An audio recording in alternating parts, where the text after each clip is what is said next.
Welcome to Behind the Muscle podcast. Today's guest is an NPC bodybuilder. Today's guest is Stuart Sutherland. Stuart, welcome to the podcast. Howdy, how's it going, Quentin? It's going great, my man. So you're 2 weeks out from the USA. So super excited to chop it up with you, man, kind of get into the nitty gritty of prep. But before we do, I'd just kind of like to know, who are a few of your favorite bodybuilders, Stuart, of all time? Okay, this is a difficult question. I think physique-wise, my favorite stage physique ever has got to be Tom Prince, 96 USA's. There's this video of him floating around on YouTube where he's just like, he's got these crazy big arms, legs, crazy V-taper, amazing conditioning. He actually didn't win. I think he got like third or fourth in that class in the heavyweights that year, but that's got to be like my standard for, like, you know, completeness, conditioning. And he had those crazy hamstrings as well. I really like the way that he looked there. As far as like people that I like to follow though, like, and look up to, my favorite bodybuilders are like the guys who aren't necessarily the most genetically gifted, but they make the most out of what they got. So people like John Meadows, I still watch his videos a bunch. I've been watching them a lot during prep. I really like Evan Centopani as well, because I remember when I was first getting into it, he had all those cooking videos that I would watch. And you're probably familiar with Jordan Peters from the UK.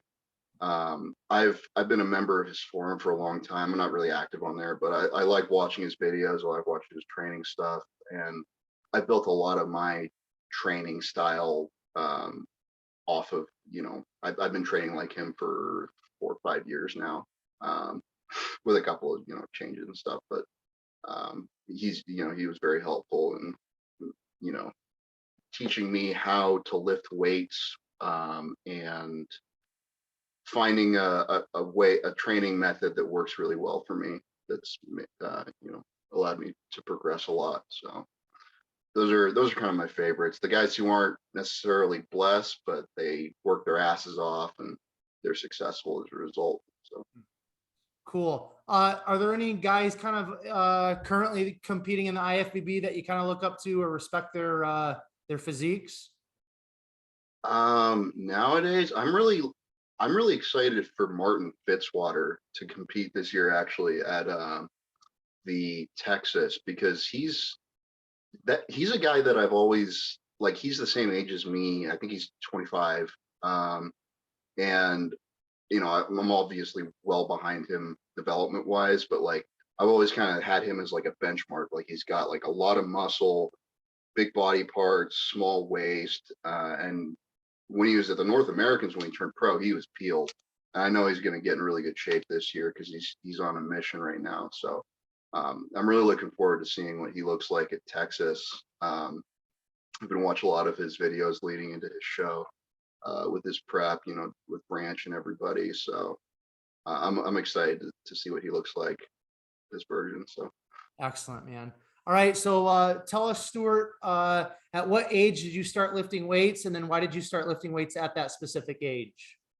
So throughout middle school and high school, I kind of did like push-ups and sit-ups in my bedroom, that kind of thing. I never really lifted weights properly until like towards the end of high school.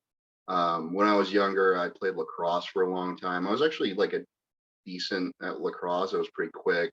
I was pretty naturally athletic. I wasn't like a naturally big kid.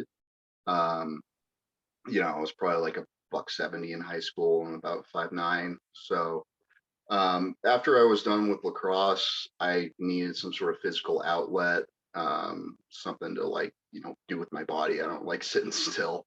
So I started lifting, you know, doing 5x5 squat, bench, and dead, overhead press.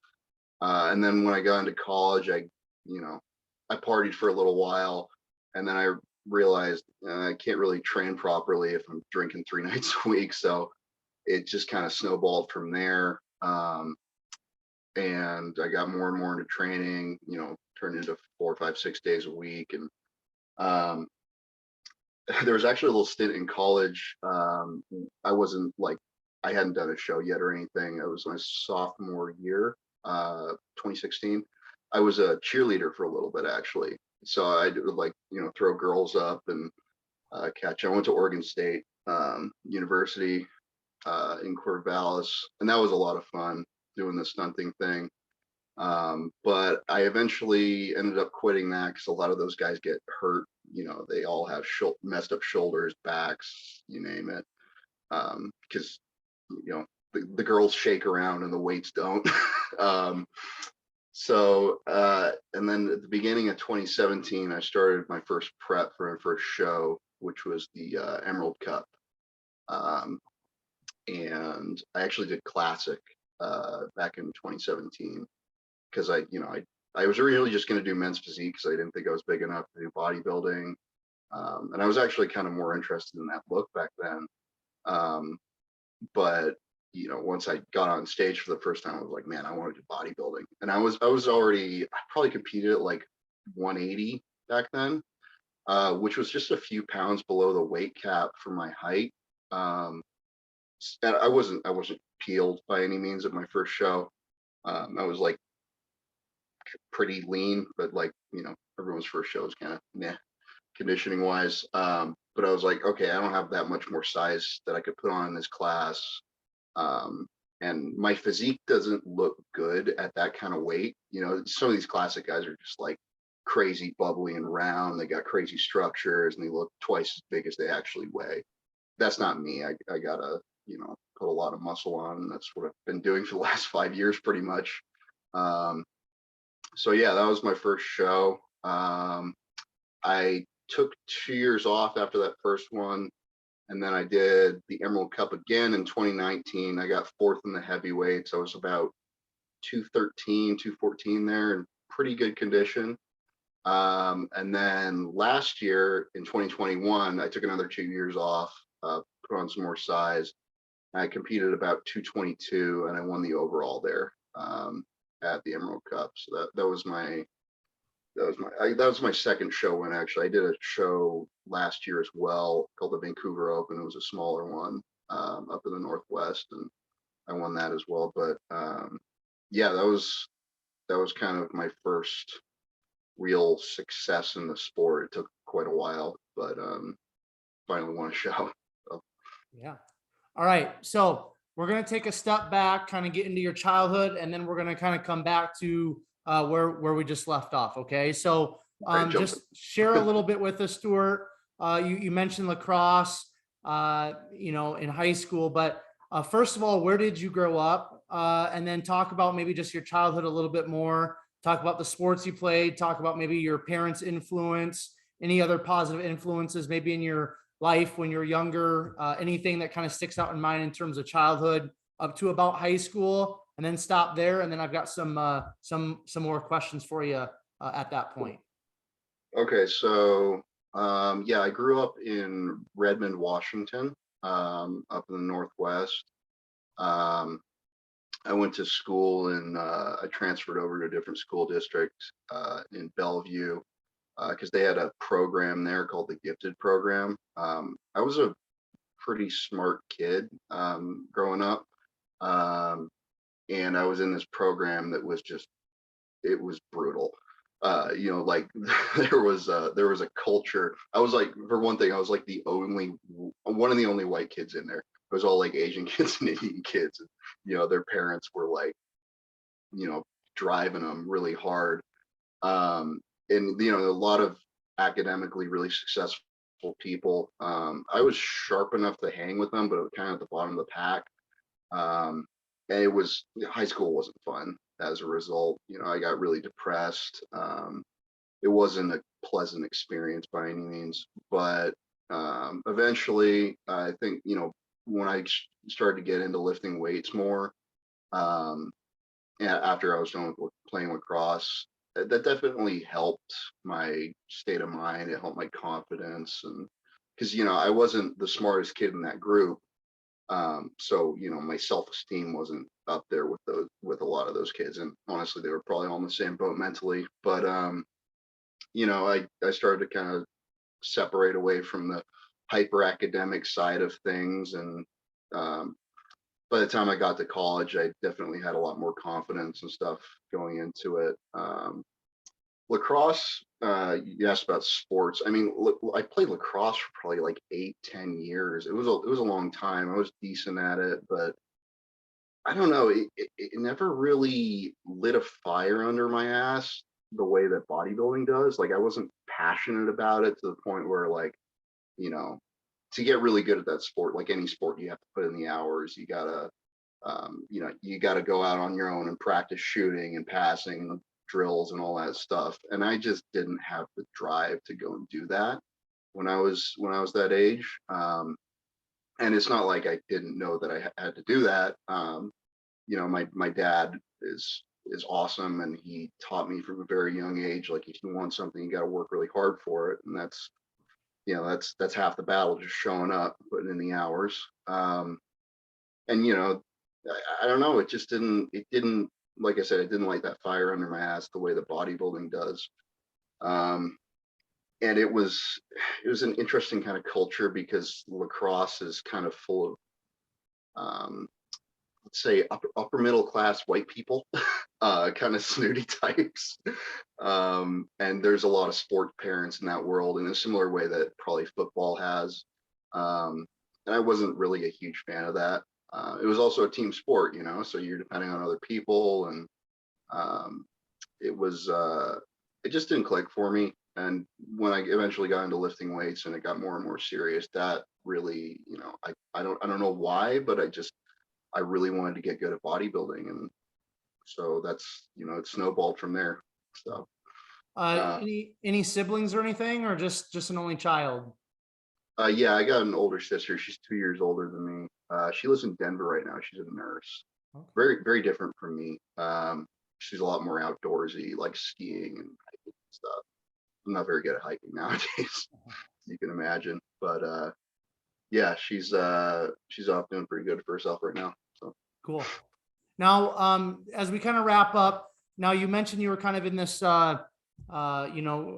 gifted, talented group or whatever. Now, when you were in high school, Stuart, what were you kind of thinking about what you wanted to be when you grew up, or what were you kind of planning on doing post high school? I know you said you went to Oregon State. So what did you study there? What you were thinking about doing in high school, you know, has that kind of unfolded, or is life kind of taking you in a different direction, especially now with the bodybuilding thing? yeah, I mean, it's essentially, when I was in high school, I knew I wanted to be an engineer, mechanical engineer. So I was always kind of like in the garage as a kid, tinkering with stuff, making random crap and playing around in the backyard. So I like working with my hands, and doing stuff like that. So I knew I wanted to go into engineering. Ended up going to Oregon State, like I said. I got my mechanical degree there finished up at the beginning of 2020, right as the pandemic was all starting.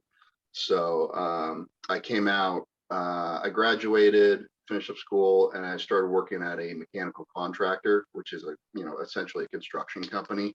I wasn't really doing engineering work. I was doing more project management, project engineer kind of stuff.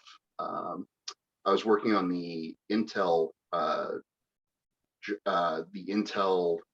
fab project up in Portland. It was a big semiconductor fab build. They were doing a bunch of piping stuff there. So I was working on that job for about a year. And I eventually got a different job at another company, and we do seismic bracing and some engineering work as well. I'm still not really doing. I'm still not really using anything that I used, learned in college, engineering wise, in my day-to-day job. But I mean, I wouldn't have gotten into like the construction world if it weren't for having a mechanical degree.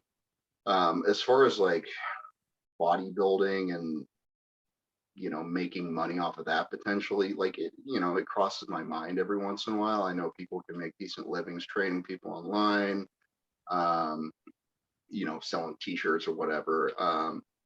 I've honestly never seriously considered quitting my day job in order to go all in on bodybuilding, because I mean, at an extremely high level, the top guys, they live and breathe this sport 24/7, right? They're cooking their meals, they're training, they're sleeping, whatever they got to do.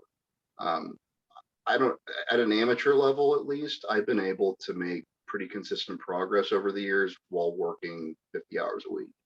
And it gives me something to do. Like, I'd be bored as hell if I were a full-time bodybuilder. Um, so it's crossed my mind. It might be a cool way to make some extra money on the side, doing whatever it is I could do. But yeah, I got a career that I'm pretty set on, and I'm with a really good company that's been super understanding of and helpful with me being in prep. Um, they've been avoiding sending me off on work trips, and they understand that, like, mentally I'm pretty slow right now compared to usual. So they're not piling me up with work and stuff, which is really good. And it's just a good group of guys, so I'm enjoying it there and planning on sticking with it. Love it, man. I think, probably because of social media, but this whole full-time bodybuilder thing, I think it gets just overblown. I mean, going back to, one of your, bodybuilders that you really, appreciated in terms of all time, John Meadows. I mean, he was a corporate guy, and, because he stuck with that corporate job for so many years, at some point, once he had the money set aside and had his, family and everything kind of situated, had his home paid for, that's when he kind of went full time in terms of the fitness stuff and the videos, YouTube, right? You think about Ronnie Coleman, the greatest bodybuilder of all time, in my estimation.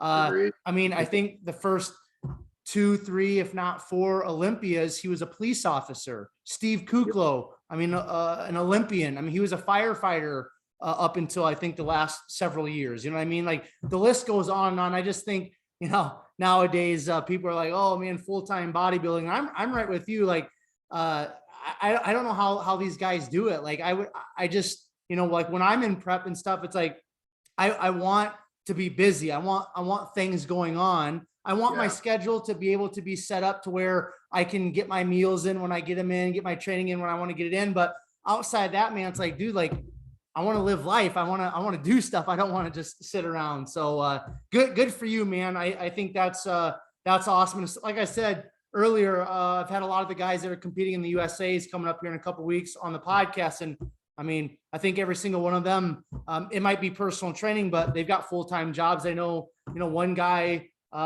he does like painting and stuff. So it's Ryan, you're talking about Ryan Foster, right? yeah. Ryan. Yep. I'm really good friends with Ryan. So I'm living in Arizona right now, but I was living up in Portland, Oregon up until a couple of months ago. And we train at the same gym. We're like really good buddies. I'm still texting him all the time. So yeah, like you said, he works a full-time job. He busts his ass, doing the painting thing.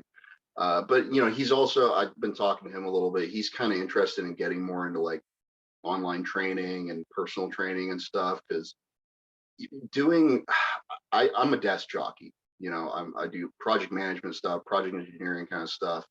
And physically, on a day-to-day basis, I'm not moving around all that much, which is really helpful when you're trying to put on a lot of muscle and eat a ton of food. If you're working and physically moving around all day, your body can't really recover. You got to eat that much more calories to be able to grow and make progress, and it definitely impacts your ability to make progress in the sport, in my opinion. So I'm really thankful that I have the career that I have. I make a decent living, and I'm able to support this hobby, and it doesn't really you know, it doesn't negatively impact my gains, for lack of a better word. So, Yeah. um, Love it, man. Good stuff. Okay. So we already touched on college a little bit. You went to Oregon State, did a little cheerleading stuff. Now let's kind of transition Stuart into bodybuilding talk. So when did you, we talked about when you kind of started lifting weights, doing the 5x5 and all that, but when were you like first exposed to like actual bodybuilding or a bodybuilder? Was it through, I mean, you're a lot younger than me, so it was probably YouTube, but not a magazine. But like, when did you first see your first like bodybuilder, get exposed to bodybuilding? And then just kind of talk about starting to train like an actual bodybuilder. so yeah, like I was getting into lifting at the end of high school and the beginning of college. And I was trying to, at that point, you know, there was a lot of YouTubers. This was like 2015, 2016 kind of time. You know, all the old school YouTubers and stuff from back then. God, I can't remember their names. It's been so long. But you know, they were kind of more fitness people than like hardcore bodybuilders. But you know, some of them would like do men's physique shows or something. I was like, oh, that's cool. Maybe I want to do a men's physique show. So actually, when I was on the cheerleading team, I met a guy named Josh Sargent, who's still one of my best friends to this day. Awesome dude, very hardworking. And he'd done a couple of men's physique shows when he was a little younger in college. He was kind of done with competing by the time I got to know him, but he told me like, hey, you've got some, you know, decent structure, you know, you're pretty muscular, like you could hop into a show, you know, you should do the Emerald Cup. So like I said, I ended up, you know, dropping out of the cheerleading team and starting my first prep at the beginning of 2017. And he was kind of like, I didn't have really any guidance besides reading crap on forums, which is dubious at best. But he would take a look at me every once in a while. He'd give me advice. I was doing like this, it was like a cyclic ketogenic diet, some crap that I found on a forum somewhere. So basically, what that amounted to was I wouldn't eat any carbs all week, and then on the weekends I would binge on cereal, which was, you know, I got pretty lean, but like I didn't get in shape because I was binging on cereal. But yeah, you know, he was definitely a big part of pushing me to, you know, realize some of my potential in the sport. And you know, that was 5 years ago at this point, but he's still a good friend of mine, and he's really excited to see me competing in a couple of weeks. So yeah, he definitely kind of taught me a lot about how to do the sport and how to get into, you know, my first show. He actually I did my own tan for the first show, and he was smearing it on me in my kitchen. So he's been a good friend of mine for a long time. As I got further and further into it, there weren't a lot of like hardcore bodybuilders at Oregon State. There was one guy actually, how could I forget him? Abdullah Musa. He was also a mechanical engineer. He's actually from Qatar. He lives there now, but he was going to Oregon State for engineering. And he graduated a little bit before me, but he actually just turned pro last year at the Olympia Amateur. He won the heavyweights there. Yeah, he won the heavyweights. So um, I was nipping at his heels for a long time, but he gets in crazy condition, just like inside out. And I think, you know, for many years he always kind of over dieted himself, but he finally bumped up from light heavyweights to heavyweights, and I've always looked up to him a lot. He's just a really, really awesome guy, very loving, very caring. He's also been a big support to me and a lot of guidance. So those are some of the guys that kind of like fostered me and pushed me further into the sport. Um, Beyond that, you know, I've had a coach now for 20 months now, just over a year and a half. Blue Taylor. We can get more into that a little later, but you know, he's definitely pushed me pretty hard in the last year and a half. I made a lot of progress as a result. So Awesome, man. So 2017 was your first competition, and you competed as a classic physique athlete, correct? Yeah, yeah. I think there were probably like 25 guys in the class. I think I got like seventh or something like that. So, and that was strictly based off of like I had some decent shape. I didn't have a lot of muscle though. I wasn't peeled. There's a lot of guys in the class, beyond the first call out, who really cares, right? But I mean, once I did that first show, I was hooked. I was like, okay, we're going whole hog into this. I was mostly natural up until that first show. I'd taken like some SARMs or something. And then I was like, okay, we're doing this. So I, you know, gassed up and got going right afterwards. I knew I wanted to be an open men's bodybuilder at that point. So, and 5 years later, doing my first national show. So. Right. Now, okay, so 2017 first competition, classic physique, and then was it 2019 when you stepped on stage again? Yep. Yeah, I did the heavyweights at the Emerald Cup again. I did the Emerald Cup 3 times before I finally won it, actually, because like I said, I grew up in Washington, in Redmond, Washington, and the venue was like 20 minutes away from my parents' house. So like I just go home for the weekend, stay there. I'd cook all my food at my parents' house and just, drive over to the show. It was super easy. So um, third time's the charm. I finally won it last year after enough trying. So yeah. So what I kind of want to discuss with you, Stuart, is, there's been a couple of times over the last several years since you first competed. You mentioned that you took like 2 years off to kind of just, grow.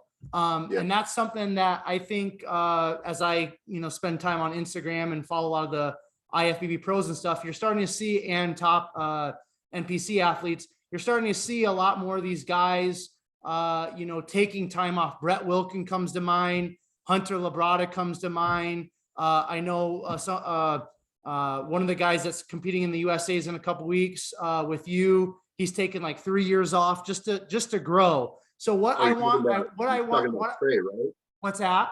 Talking about Trey Adcock. Yeah, yeah. Yeah, I've been talking with him a lot. He's super friendly. And yeah, he told me he took a lot of time off as well. And he's a legit super heavyweight now. I think he said he competed as like a heavyweight at the North Americans back 3 years ago, like you said. And he's 6 foot tall. You can't be a heavyweight at 6 foot tall to expect to do well. So yeah, he's made a lot of progress. Yeah, for sure. So what I want you to talk about and kind of share with us, Stuart, is just like the importance of taking that time off so that you can grow. Okay. Because I feel like, again, because of Instagram, because of social media, everybody wants to compete. But how important is it if you want to be an open men's bodybuilder? How important is it to take time off and to allow your body to grow, especially when you're younger and kind of just getting into the sport? Talk to us about that for a minute. Well, so I mean, I'm what you could call maybe a hard gainer. I don't like that term because I think you really just need to eat more, and that's the root of it.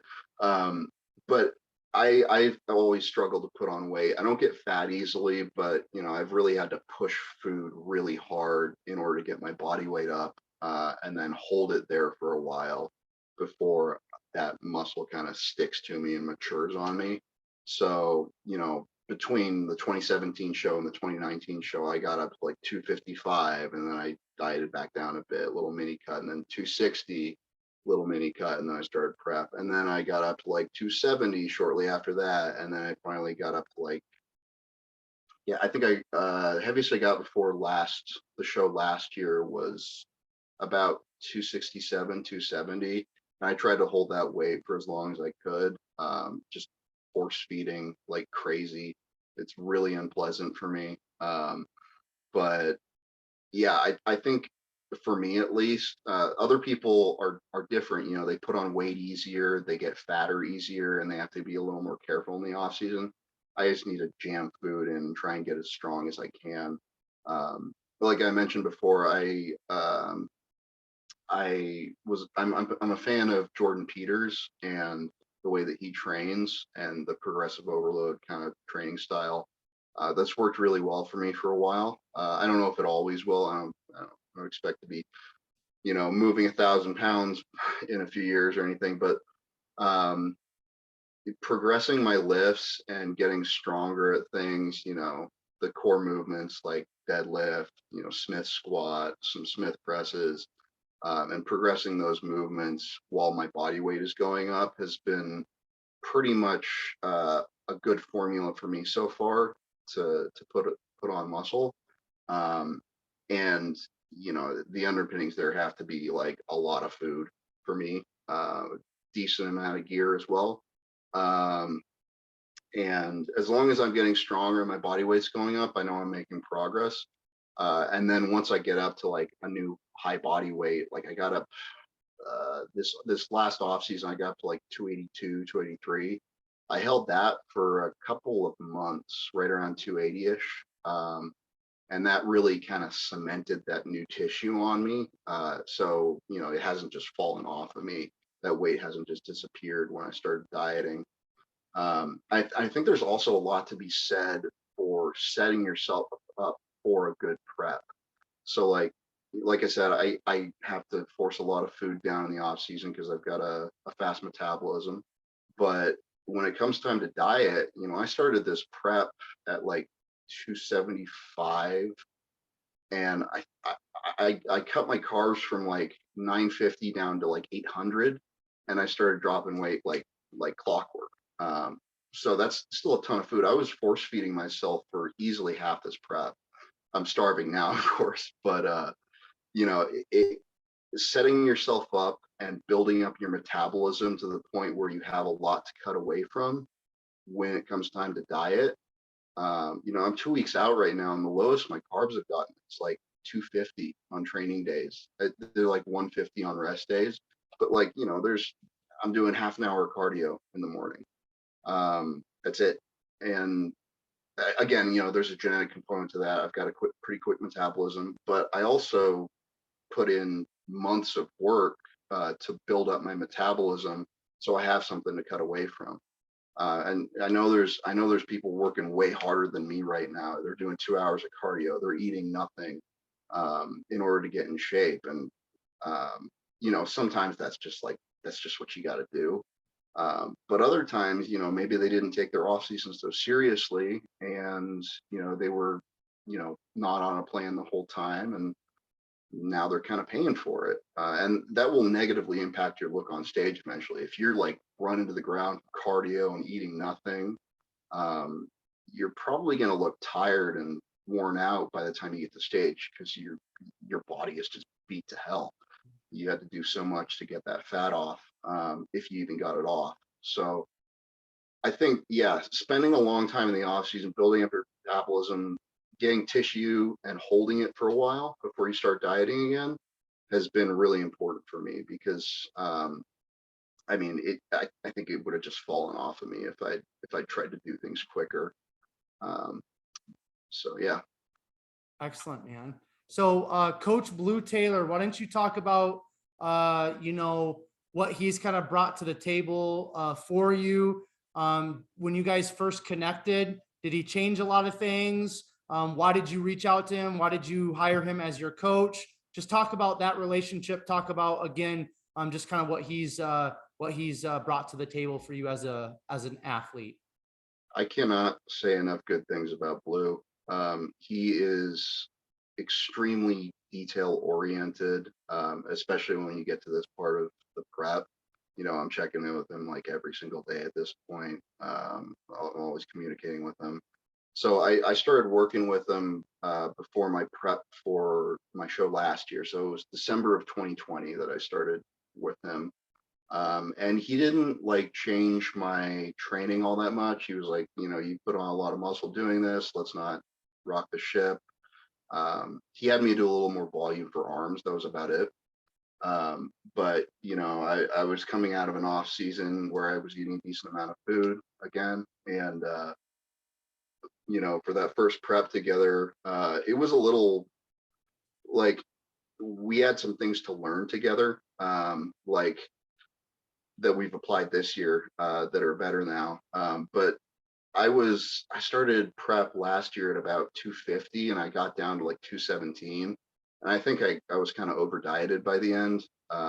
Because we were really trying to get me all the way down to the heavyweight class. I was pretty close to in shape though at about 230. But he kept on pushing me down, pushing me down. And boy, that was a tough prep last year. But you know, again, he's all about details, checking in all the time. And then he got me in really good shape, best condition I've ever been in last year for my show.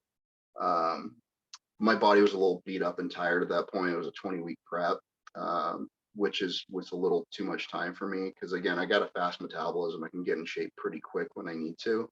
Um, I've probably I've done like a 14-week prep this year. Well, I started at 17 weeks out, but we really started pushing down at about 13, 14 weeks out. And it's been pretty smooth since then. But yeah, so after that, the show last year launched right in an off season, hit a really good rebound. I think part of the reason why I had such a good rebound was because I was over dieted. You know, I was just eating everything in sight for a little while and I didn't get too fat. I got up to like 255 pretty quickly and pretty lean. And then from there, took a little break and then pushed up to 280-ish and held that weight for a little while. Um, honestly, like it was the same kind of things that I've done in the past, off-season wise, just jamming a ton of food in. My carbs were up at like 1,200 grams of carbs a day. But that was all solid food too. It was pretty gnarly eating all that crap. But you know, drug wise, he hasn't pushed me more than I have pushed myself in the past. He has pushed up my growth hormone usage more, which I think made a big difference for me this off season. I was running more than I have in the past, and I think I'm looking at about being about 25 pounds heavier this year after a 14-month difference from the last show to this show. So I think that made a big difference for me. I also just kind of hit a stride as far as like getting stronger, putting on weight. I think maybe my metabolism has slowed down a bit. I'm 25 now. In the past, when I was like 22, 23, you just kind of burn through everything. It's hard to put on weight. And I think, like I said, I think I might have just hit a stride this year. So um, yeah, everything kind of clicked. I held that weight for a little while and started prep at about 275-ish. And it set me up really well. So, yeah. What was the initial reason why you reached out to Blue and he's an IFBB pro as well, correct? Yeah, that's right. He hasn't competed in a long time, but so he's actually, I used to live in Oregon up until recently, and he was a local guy there. You know, he lives in Oregon, pretty close to Portland. And the gym that I was training at, O'Malley's up there. Sure, put their shirt on. So the owner there, Tim O'Malley, was coached by Blue for many years, and they're really good friends with each other. And I'd seen Blue here and there on a podcast or two. Like I used to, you know, back when he was around, I was a really big fan of Boston Lloyd, just because I thought he was hilarious and entertaining. And they would do podcasts together. They were friends with each other. So that's I'd kind of heard his name around, and I knew that he was pretty good at what he did. And in the Oregon, you know, bodybuilding world, the Northwest bodybuilding world, like he was known as like the guy around there. There were quite a few people locally who had been coached by him and done very well. Um, but he was definitely like a step up from, you know, the intensity of coaching that I'd had one other coach in the past, and it was like, you know, weekly check-ins. It was much less, you know, detail oriented and crazy like that. But he's pushed me, and you know, I'm checking in every day at this point. And I kind of knew that I was getting into that level of commitment with the sport, but I knew I really wanted to win that show last year, so it had been a goal of mine for a long time. So I was like, okay, let's jump in, let's do this for real, and it's been very productive working with him ever since. So, and Excellent. he's also like, he believes in me in a way that I don't really believe in myself. Um, I don't like I don't know how I'm gonna do at the USA simply because I've never competed at that level before, and I don't know what it look like standing next to those guys. But he seems to think I can do pretty well there. He's confident that I'll be up there. So um, and I trust him a lot. I know he's been around the block before. He's very knowledgeable as far as the sport goes, as well as coaching. So I know I can take his word for what it's worth. So yeah, Now, it's been an awesome relationship. what's that? It's been an awesome relationship with him. Yeah, yeah, it sounds like it, man. Talk to me about mindset, in terms of just on the day to day, whether we're talking about in prep or off season.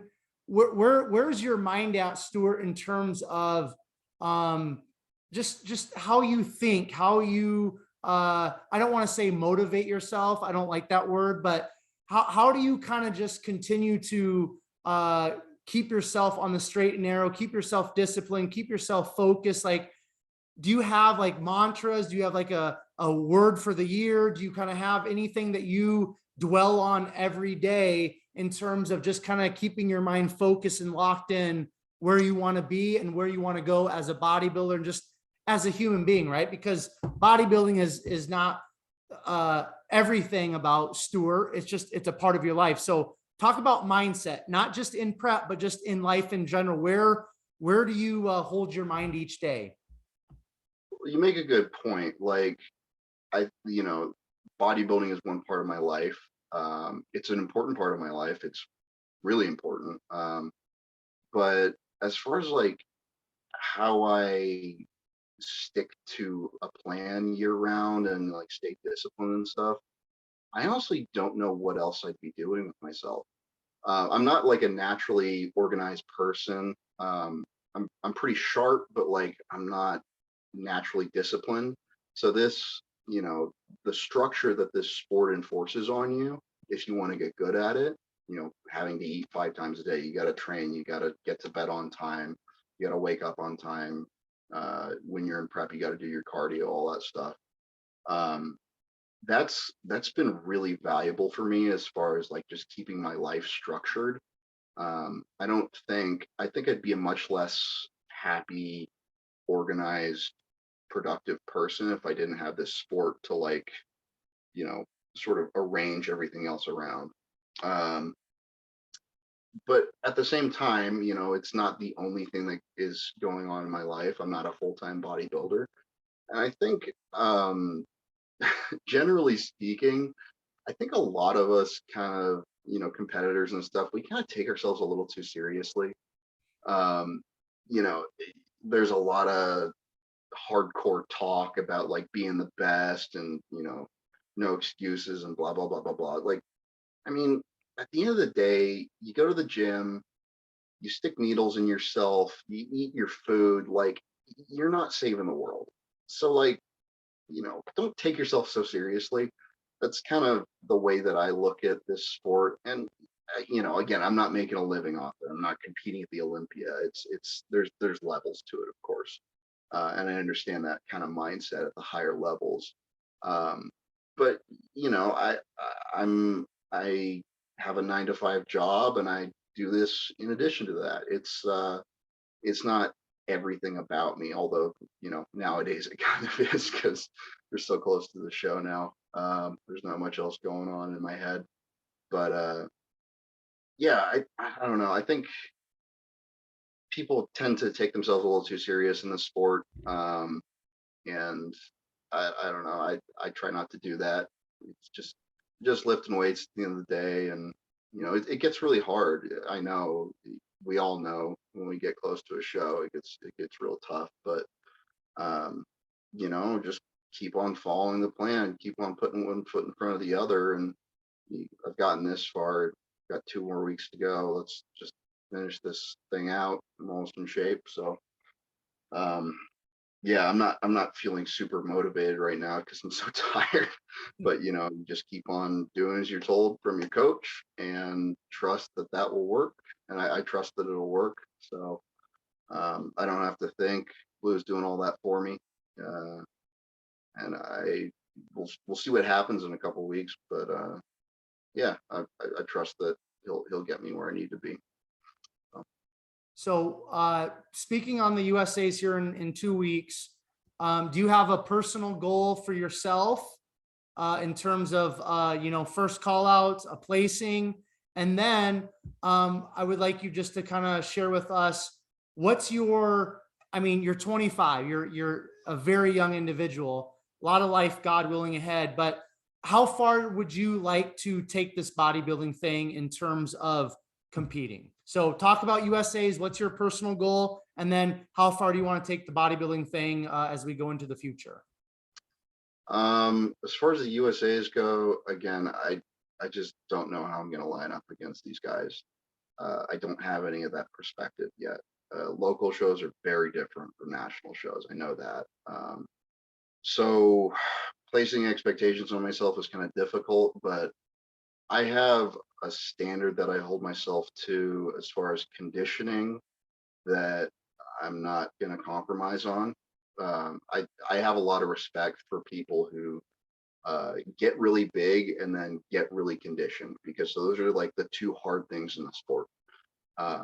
You could be shaped like a refrigerator, but if you can get big and then you can get peeled, I will always respect you for it. So like if I get peeled for this show, I will be able to respect myself. And I think I'll be in the super heavyweights, so conditioning is kind of hit or miss in that class. A lot of the front runners for the class a lot of them are looking like they're in good shape, but who knows if they'll hit the mark. I trust that Blue will peak me properly. I'm basically fat free at this point. I got like a tiny bit left to lose, but I know I'll be in shape. And it's looking like I'll be somewhere between 245 and 250 on stage, which is about 25 pounds heavier than last year. So that's a lot of progress in 1 year, just over 1 year. And I'm really happy about that. I'd like to be in the first call out, and I think conditioning alone will get me there.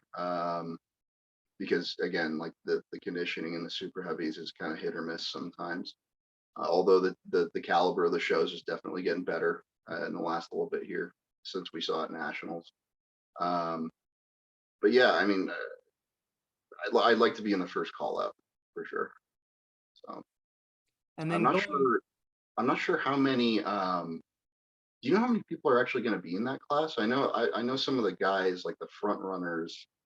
There's like 7 or 8 names that come to mind that I've been trying to keep tabs on and see who I'm going to be up against. But do you know how many people are going to be in that class? No, I don't, Stuart. I just know that the heavyweight class, the super heavyweight class, like it's going to be stacked, because I do so many of these podcasts. I can't remember everybody's name that that have come on here, but like you said earlier, there's a lot of guys that haven't competed like within the last couple of years that are coming back. Like Trey, he's got his qualifier today. Yeah. So we'll get a good, which I've got high expectations for him. He's got a physique on him, but so we'll get a good, what's that? He looks like he's in good shape too. Oh yeah.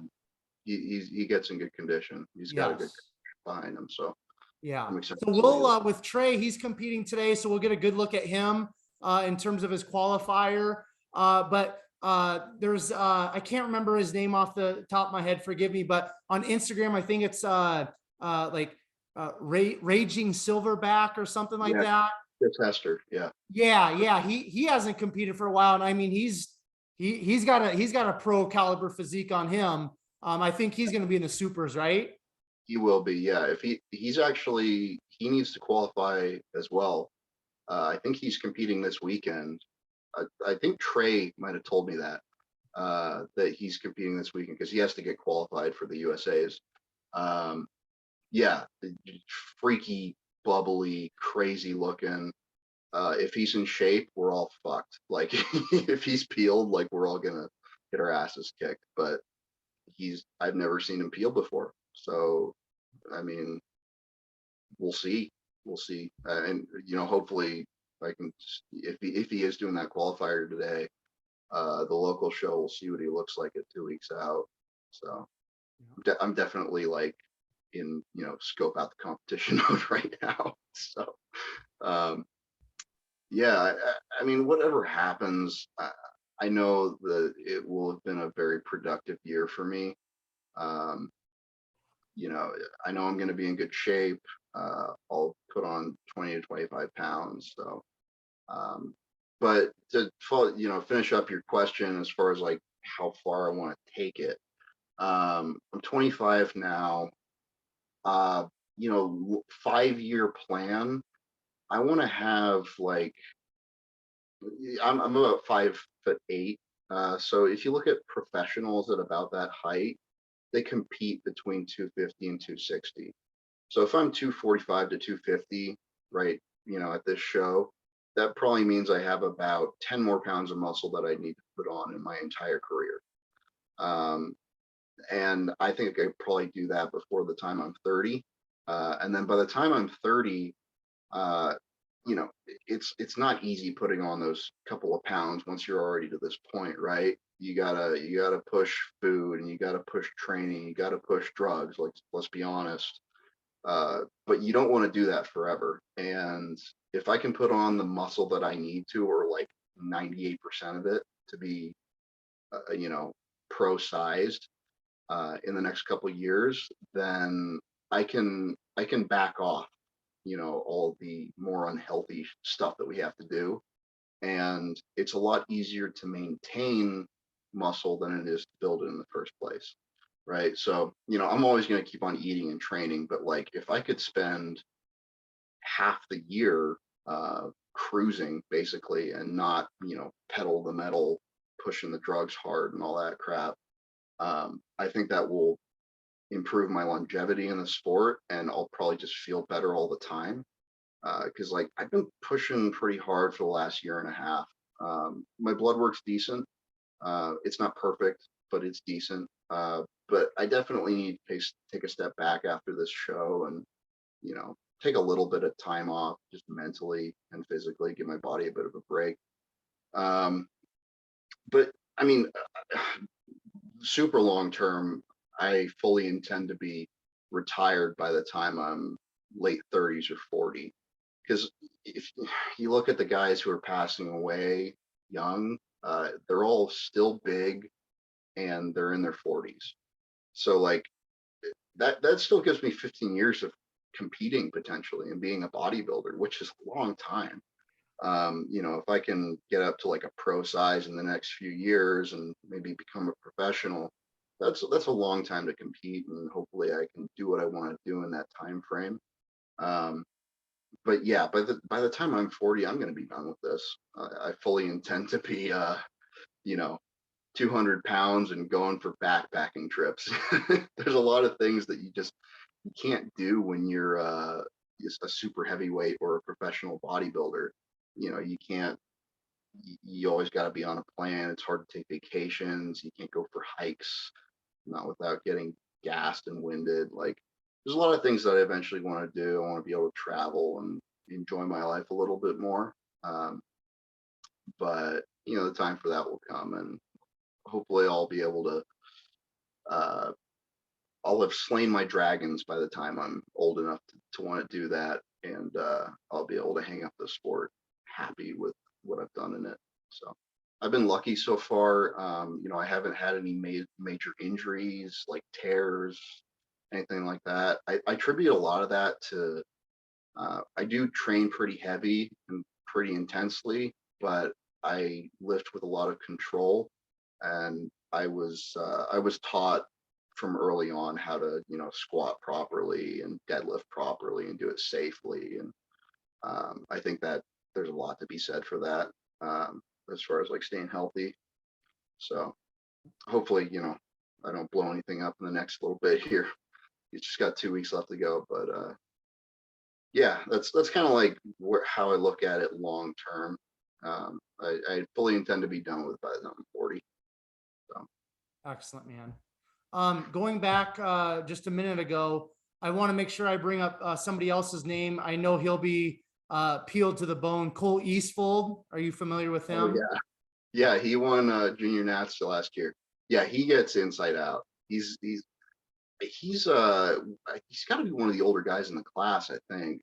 He's like in his mid 30s, I want to say, but yeah, he gets in really good shape. Another guy that's like, he's actually super wide as well. Like his back lat spread is crazy looking. But he was in great shape at junior nats last year. I know he's probably made progress since then. And he's another guy. I mean, he's definitely not the only guy who's going to be competing in a couple weeks, but he's got kids, and like, he's got a full-time job and everything as well. And this is something that like, I don't have a family that I have to support or anything right now. I probably will eventually, but I have a ton of respect for guys like him. I know Trey is raising a family as well. I'm sure there's other people that I'm forgetting as well. But it's tough to be able to prep for a bodybuilding show and work and be supported from your family and all of that. I just couldn't imagine doing all that on top of what I'm already doing. So I have a lot of respect for people who do that. So shout out to him for still being a good dad when you're that tired.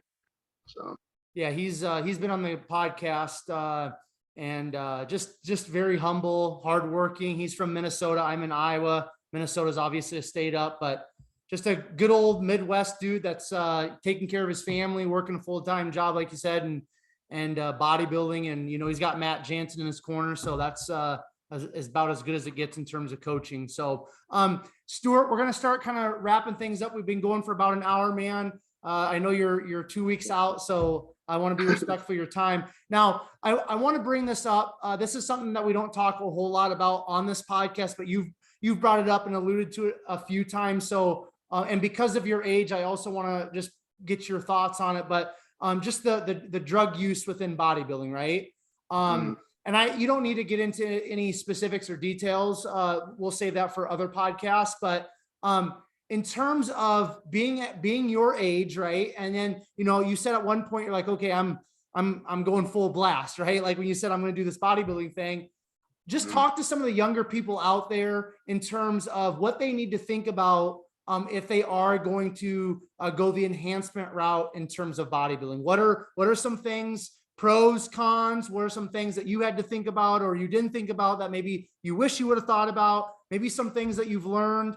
Talk to us about that if you don't mind, because I think there's a lot of misconceptions and just a lot of false information out there in terms of the drug use within bodybuilding, especially for the people that are finding their info through YouTube and social media. Well, I'm glad you mentioned finding their info through social media, because that's when I first started taking gear. I was listening. Do you know who Tony Hughes is? Yes. Yeah. So I was watching a bunch of his videos back in like 2017. And I mean, I don't blame him by any means, but like I was doing some really dumb shit at that age because I was, he's all about experimenting and doing wild stuff, and I was like, oh man, this must be what people do.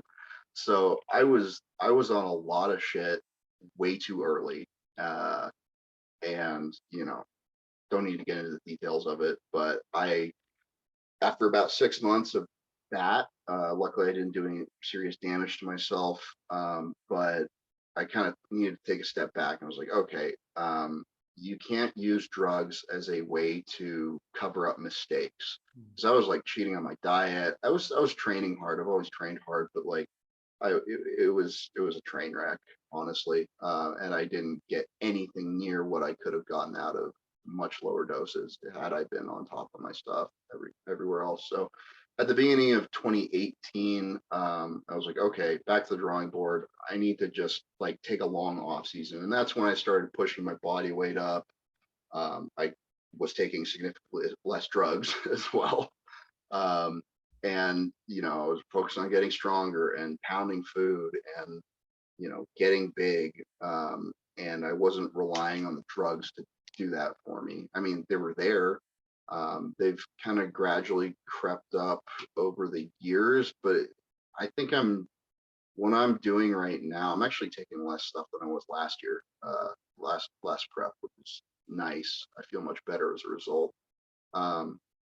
But I don't know. I'm kind of an all or nothing kind of person.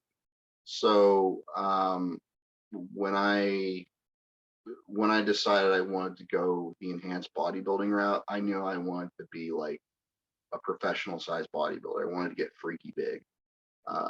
And I understand what it takes to get to that size. Now, not everybody wants to get that big. Maybe you want to do classic. Maybe you want to do men's physique, and you only need to be like 200 pounds on stage. You could take like a third of what I'm taking.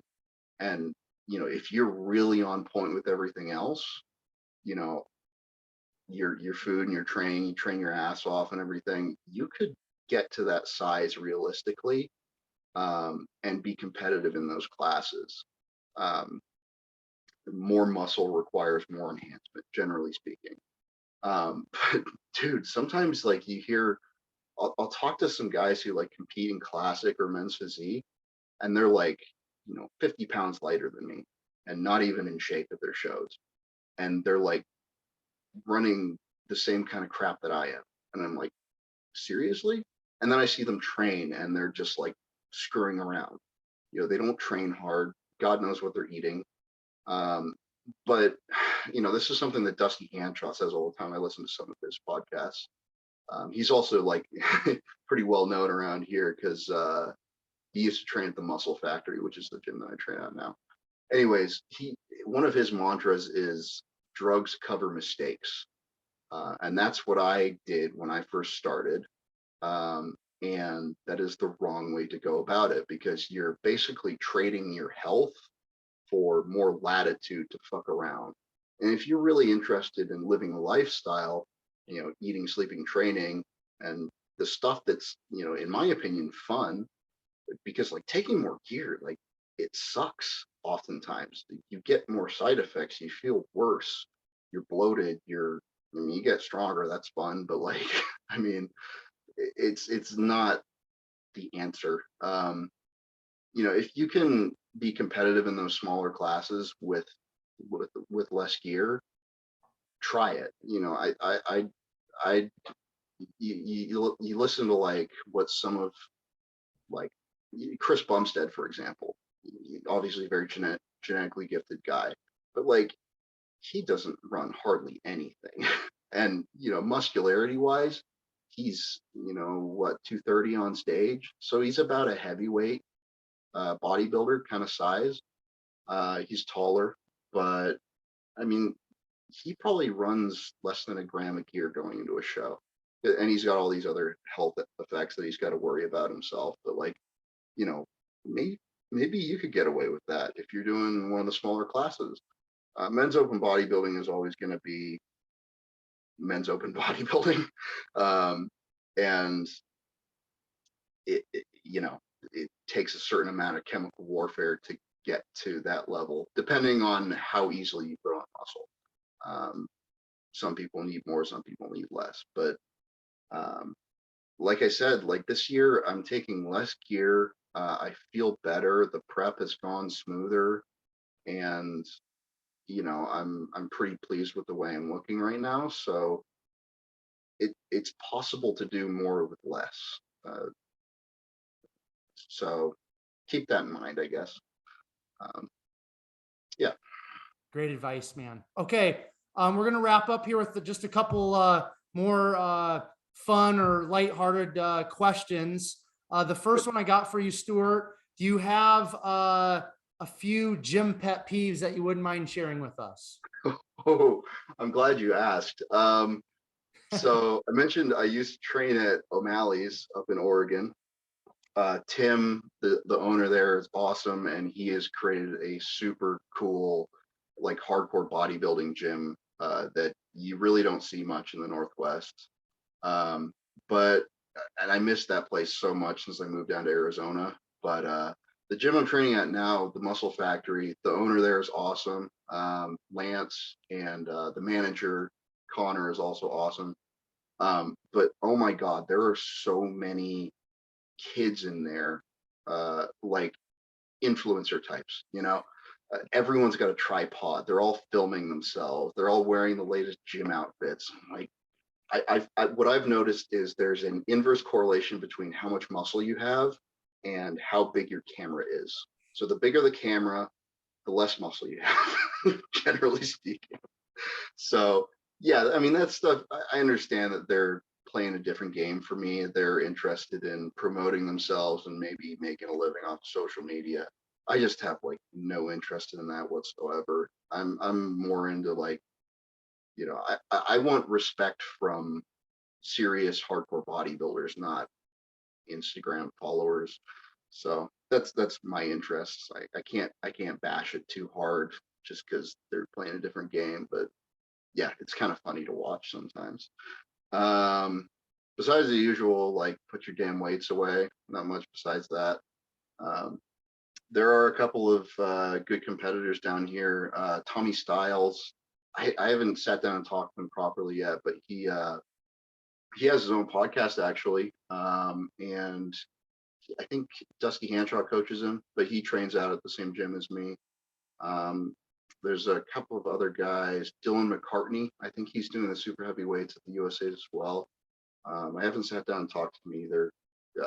I'm just not super social right now, um, being at the end of prep and everything. But yeah, there's even though there's a lot of influencers and young people at my gym, there's a couple of serious people in there too, which is nice to see.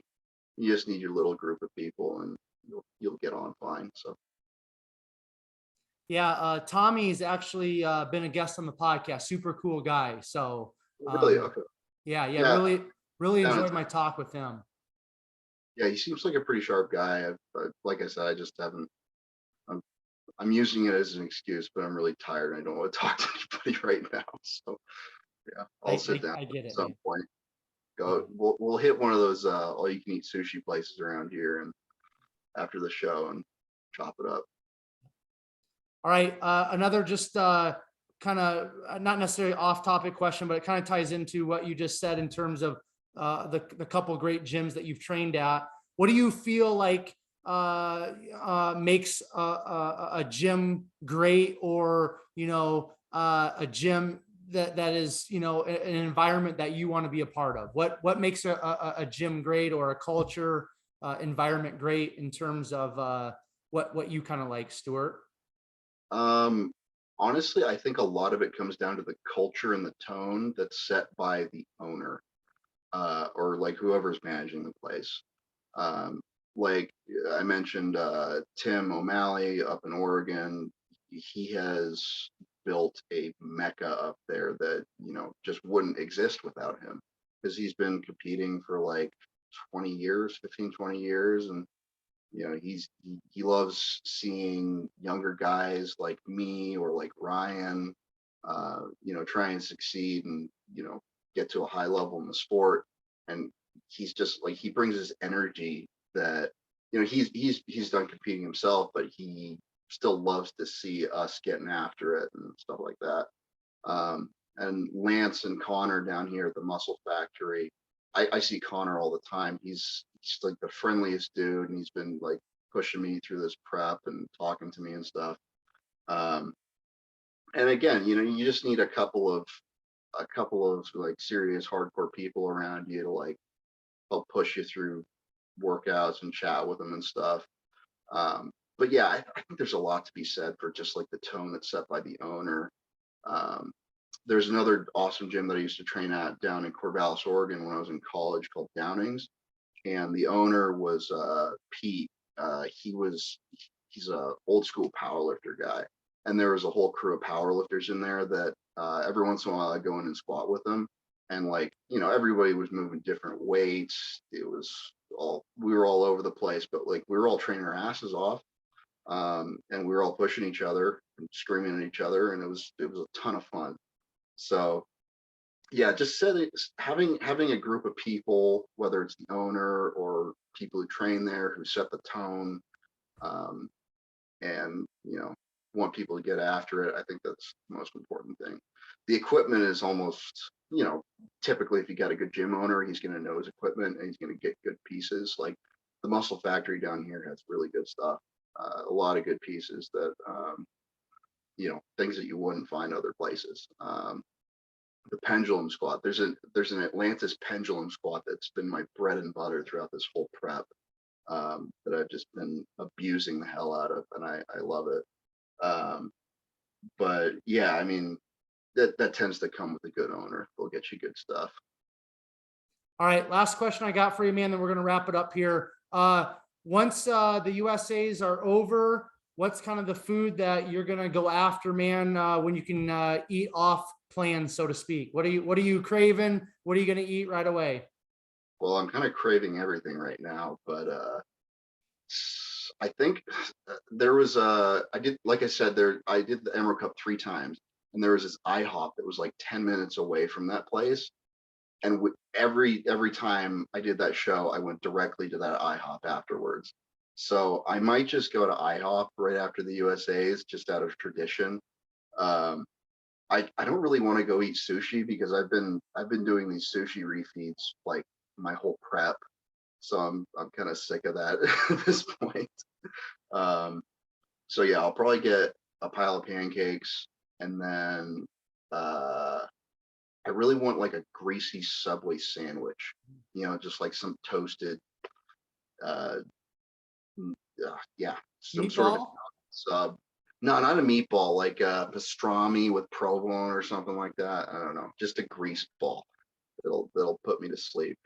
Um, you know, if depending on how this show goes, if I do end up winning the class and I go pro, um, my coach wants me to go straight to Tampa the next weekend, um, which will be humbling. And that's kind of the point, you know. Um, if I do win the show, then you know, I want to keep something that's been really important for me throughout this whole, you know, progressing through the sport, moving up in size and everything. Like I want to stay humble and keep my head on straight, because like in this world, there's always a bigger fish. And like I mentioned about like, don't take yourself too seriously. The world doesn't need another bodybuilder who's all full of himself and thinks he's the shit when he's not.